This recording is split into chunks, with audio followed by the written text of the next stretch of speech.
ಚುನಾವಣಾ ಪ್ರಚಾರ ಸಭೆಯಲ್ಲಿ ಎಐಸಿಸಿ ಅಧ್ಯಕ್ಷರು ಅಥವಾ ಆಲ್ ಇಂಡಿಯಾ ಕಾಂಗ್ರೆಸ್ನ ಅಧ್ಯಕ್ಷರಾಗಿರುವಂತಹ ಮಲ್ಲಿಕಾರ್ಜುನ ಖರ್ಗೆ ಅವರು ಕೊಟ್ಟಿರುವಂಥ ಹೇಳಿಕೆಯನ್ನು ನೋಡಿದೆ. ಕುರಾನ್ನಲ್ಲೇ ಹೇಳಿದೆ, ಒಂದು ವೇಳೆ ನೀವು ನಮಾಜ್ ಮಾಡ್ತಾ ಇದ್ರೆ ಅಲ್ಲೊಂದು ವಿಷ ಸರ್ಪ ಹೋಗ್ತಾ ಇದೆ ಅಂತಂದ್ರೆ ನಮಾಜನ್ನ ಅರ್ಧಕ್ಕೆ ನಿಲ್ಸಿದ್ರೂ ಪರವಾಗಿಲ್ಲ, ಫಸ್ಟ್ ಹಾವನ್ನು ಹೊಡೀರಿ, ಆ ವಿಷ ಸರ್ಪವನ್ನು ಹೊಡೀರಿ ಅಂತ ಹೇಳಿದರೆ, ಈ RSS ಮತ್ತು BJP ಅನ್ನೋದು ಕೂಡ ವಿಷ ಸರ್ಪ ಇದ್ದಾಗೆ, ಅದನ್ನು ಕೊಲ್ಲಿಲ್ಲ ಅಂದರೆ ನಿಮಗೆ ಉಳಿಗಾಲ ಇಲ್ಲ ಅಂತ ಮಾತಾಡಿದ್ದಾರೆ.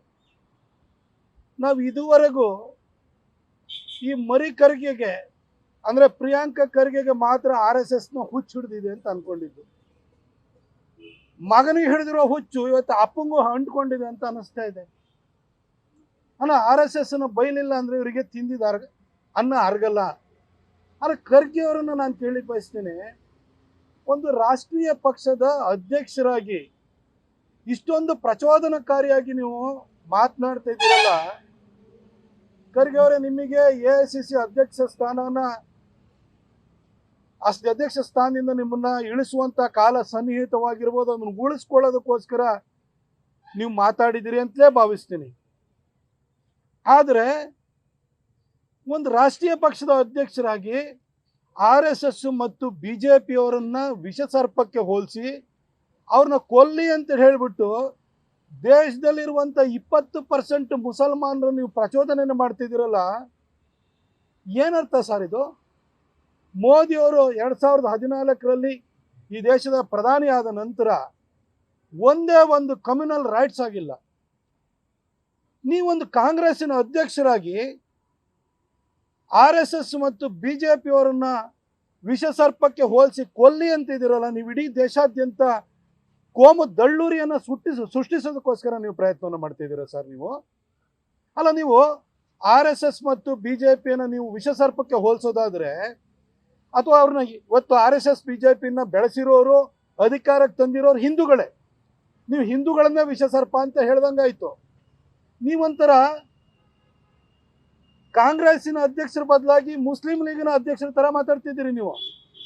ನೀವು RSS BJP ಅಥವಾ ಹಿಂದೂಗಳನ್ನು ನೀವು ವಿಷ ಸರ್ಪಕ್ಕೆ ಹೋಲಿಸೋದಾದ್ರೆ, 1947ರಲ್ಲಿ ಭಾರತಕ್ಕೆ ಸ್ವಾತಂತ್ರ್ಯ ಬಂದಾಗ ಹೈದರಾಬಾದ್ ನಿಜಾಮನ ರಜಾಕರ್ಸ್ ಆರ್ಮಿ ನಿಮ್ಮೂರಿಗೆ ಬಂದು, ನಿಮ್ಮ ಮನೆಗೆ ಬಂದು, ನಿಮ್ಮ ತಾಯಿನ ನಿಮ್ಮ ತಂಗಿನ ಸುಟ್ಟಾಕಿದ್ರಲ್ಲ, ಅವ್ರನ್ನು ವಿಷ ಸರ್ಪ ಅಂತ ತಿಳ್ಕೊಂಡು ಸುಟ್ಟಾಕಿದ್ರ ಸರ್? ಹಾಗಾದ್ರೆ ಅವತ್ತು ನೀವು ನಿಮ್ಮ ತಂದೆ ಜೊತೆ ಹೊಲಕ್ಕೆ ಹೋಗಿದ್ರಿ, ಇಲ್ಲಾಂದ್ರೆ ನಿಮ್ಮನ್ನು ಸುಟ್ಟಾಕಿರೋರು.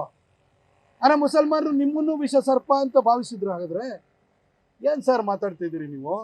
ಮಗನಿಗೆ ಇಡೋರ ಹುಚ್ಚು ಅಪ್ಪನಿಗೆ ಅಂಟ್ಕೊಳ್ತಾ ನಿಮಗೆ. ನಿಮ್ಮ ಬಾಯಲ್ಲಿ ಇಂಥ ಮಾತುಗಳನ್ನು ಖಂಡಿತ ನಿರೀಕ್ಷೆ ಮಾಡಿರಲಿಲ್ಲ. ನಾವು ಕರ್ನಾಟಕದಲ್ಲಿ ಸಿದ್ದರಾಮಯ್ಯನವರಷ್ಟೇ ಮುಸಲ್ಮಾನರನ್ನ ಓಲೈಸೋಕ್ಕೆ ಏನು ಬೇಕಾದ್ರೂ ಮಾಡ್ತಾರೆ ಅಂತ ನಾವು ಅಂದ್ಕೊಂಡಿದ್ದು. ಆದರೆ ನೀವು ಸಿದ್ದರಾಮಯ್ಯನವ್ರಿಗಿಂತಲೂ ಎಗ್ಗಿಲ್ದೆಲ್ಲ ಮಾತಾಡ್ತಾ ಇದ್ದೀರಿ ನೀವು. ನಿಮಗೆ ಹೋಲಿಸಿದ್ರೆ ಸಿದ್ದರಾಮಯ್ಯನವರೇ ಪರವಾಗಿಲ್ಲ ಅಂತ ಅನಿಸುತ್ತೆ. ಯಾಕೆಂದರೆ ಸಿದ್ದರಾಮಯ್ಯನವರು ನಮ್ಮ ಹಿಂದೂಗಳ ಹಬ್ಬ ಹರಿದಿನ ಮಾಂಸ ತಿಂತೀನಿ ಅಂತೇಳಿ ನೋವು ಮಾಡ್ತಾಯಿದ್ರು, ಅವ್ರ ವಿರುದ್ಧ ಕೇಸ್ಗಳನ್ನು ವಾಪಸ್ ತೆಗೆದುಕೊಳ್ಳೋರು. ಆದರೆ ನೀವು ಕೊಲ್ಲಿ ಅಂತ ಪ್ರಚೋದನೆಯನ್ನು ಕೊಡ್ತಾ ಇದ್ದೀರಿ ಅಂತಂದರೆ ನಿಮ್ಮ ಮನಸ್ಥಿತಿ ಏನು ಸರ್? ನೀವೇನು ಮುಸ್ಲಿಂ ಲೀಗದ ಅಧ್ಯಕ್ಷನ ಸರ್? ಅಥವಾ ಕಾಂಗ್ರೆಸ್ಸು ಇನ್ನೊಂದು ಮುಸ್ಲಿಂ ಲೀಗ್ ಆಗುವತ್ತ ಹೊರಟಿದೆ ಅಂತ ಅರ್ಥನ? 20% ಮುಸಲ್ಮಾನರು ಅಲ್ಲಿ RSSನವರು ಶಾಖೆ ಮಾಡ್ತಿರ್ತಾರೆ, BJP ಅವ್ರದ್ದು ಪ್ರೊಸೆಷನ್ಗಳು ಹೋಗ್ತಿರ್ತವೆ, ಕಾರ್ಯಕ್ರಮಗಳಾಗ್ತಾ ಇರ್ತವೆ. ಅಲ್ಲಿ ಹೋಗಿ ಕಲ್ಲು ಬಿಸಾಡಿ ಅವ್ರ ಮೇಲೆ ದಾಳಿ ಮಾಡಿದರೆ ಈ ದೇಶದ ಪರಿಸ್ಥಿತಿ ಎಲ್ಲಿ ಹೋಗುತ್ತೆ ಸರ್? ಖಂಡಿತ ನಿಮ್ಮಿಂದ ಈ ಮಾತನ್ನು ನಿರೀಕ್ಷೆ ಮಾಡಲಿಲ್ಲ ಸರ್.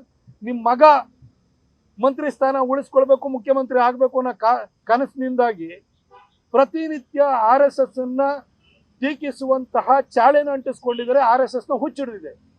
ನೀವಿವತ್ತು AICC ಅಧ್ಯಕ್ಷ ಸ್ಥಾನವನ್ನು ಉಳಿಸ್ಕೊಳ್ಳೋದಕ್ಕೋಸ್ಕರ ಮಗನ ಹುಚ್ಚನ್ನು ನೀವು ಅಂಟಿಸ್ಕೊಂಡಿದ್ದೀರಾ ಸರ್. ನಿಜಕ್ಕೂ ನೀವು ಇಷ್ಟೊಂದು ದೊಡ್ಡ ಸೀನಿಯರ್ ಪಾಲಿಟಿಷಿಯನ್ ಆಗಿ ನಿಮ್ಮ ಬಾಯಿಂದ ಇಂಥ ಮಾತುಗಳು ಬರಬಾರ್ದು. ನಿಮ್ಮ ಸ್ಥಾನಕ್ಕೂ ಅದು ಶೋಭೆ ತರುವುದಿಲ್ಲ. ನೀವು ನಿಮ್ಮ ಬಗ್ಗೆ ನಾಚಿಕೆ ಪಟ್ಕೊಳ್ಬೇಕು. ಈ ದೇಶ ಇವತ್ತಿಡೀ ಮಧ್ಯಪ್ರಾಚ್ಯದಲ್ಲಿ ಹೊತ್ತಿ ಉರಿತಾ ಇರುವಂಥ ಸಂದರ್ಭದಲ್ಲೂ ಭಾರತ ಸುಭಿಕ್ಷೆಯಿಂದ ಇದೆ. ಅಂಥ ಒಂದು ಆಡಳಿತವನ್ನು ನರೇಂದ್ರ ಮೋದಿ ಅವರು ಕೊಟ್ಟಿದ್ದಾರೆ. ನೀವು ಅಧಿಕಾರಕ್ಕೋಸ್ಕರ ದೇಶದ ಭದ್ರತೆಯನ್ನು ಮರೆತು ಮುಸಲ್ಮಾನರನ್ನ ಪ್ರಚೋದಿಸ್ತೀರಿ ಅಂತಂದರೆ ನೀವು 21ನೇ ಶತಮಾನದ ಮೊಹಮ್ಮದ್ ಅಲಿ ಜಿನ್ನಾ ಅನ್ನೋದ್ರ ಬಗ್ಗೆ ಆಶ್ಚರ್ಯನೇ ಬೇಡ ಸರ್. ನೀವು ಇನ್ನೊಂದು ಜಿನ್ನಾನ ಪ್ರತಿರೂಪದಂತೆ ಮಾತನಾಡ್ತಾ ಇದ್ದೀರಿ.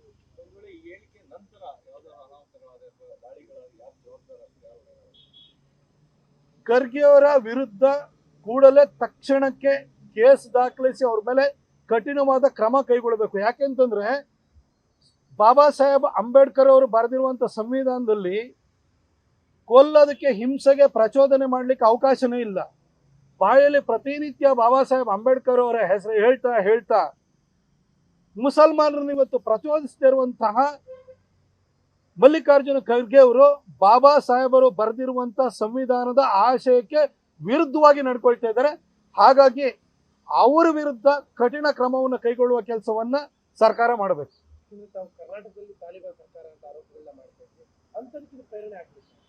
ನಮ್ಮ ಸಿದ್ದರಾಮಯ್ಯನವರೇ ಇವ್ರಿಗಿಂತ ಬೆಟರ್ ಅನ್ನಿಸ್ತಾ ಇದ್ದೀರಿ. ಸಿದ್ದರಾಮಯ್ಯನವರು ಸಾಧ್ತಾ ಇದಾರಲ್ಲ, ಸಿದ್ದರಾಮಯ್ಯನವರೇ 100 ಪಾಲು ಉತ್ತಮ ಅಂತ ಅನ್ನಿಸ್ತಾ ಇದೆ. ಮೊಹಮ್ಮದ್ ಅಲಿ ಜಿನ್ನಾನ ಅಂತ ಹೇಳಿ ನನಗೆ ಆಶ್ಚರ್ಯ ಆಗ್ತಿದೆ. ಮೊಹಮ್ಮದ್ ಅಲಿ ಜಿನ್ನಾ ಬಾಯಲ್ಲಿ ಬರ್ತಾ ಇದ್ದಂಥ ಮಾತುಗಳು 21ನೇ ಶತಮಾನದಲ್ಲಿ ಮಲ್ಲಿಕಾರ್ಜುನ ಖರ್ಗೆ ಅವರ ಬಾಯಲ್ಲಿ ಬರ್ತಾ ಇದೆ. ಅಲ್ಲ, ಅವ್ರ ಕುಟುಂಬನ, ಅವ್ರ ತಾಯಿನ, ಅವ್ರ ತಂಗಿನ ಸುಟ್ಟಾಕಿದವರು, ಅವ್ರ ಪರವಾಗಿ ಅವ್ರನ್ನ ಪ್ರಚೋದನೆ ಮಾಡ್ತಿರಲ್ಲ ಸರ್. ಇನ್ನೆಷ್ಟು ಕುಟುಂಬ ಸಾಯ್ಬೇಕು? ಈ ಹಿಂದೂಗಳ ವಿರುದ್ಧ ಪ್ರಚೋದನೆ ಮಾಡಿಸ್ತಿದಿರಲ್ಲ, ಆ ಹಿಂದೂಗಳಲ್ಲಿ ನೀವು ಬರಲ್ವಾ?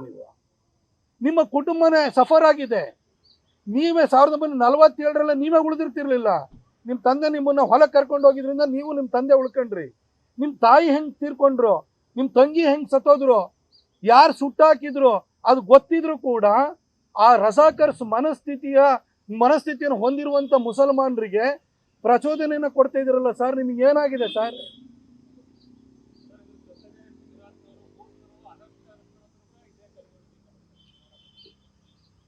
ಅದ್ರ ಬಗ್ಗೆ ಇನ್ನೊಂದ್ಸರಿ ಮಾತಾಡ್ತೀನಿ.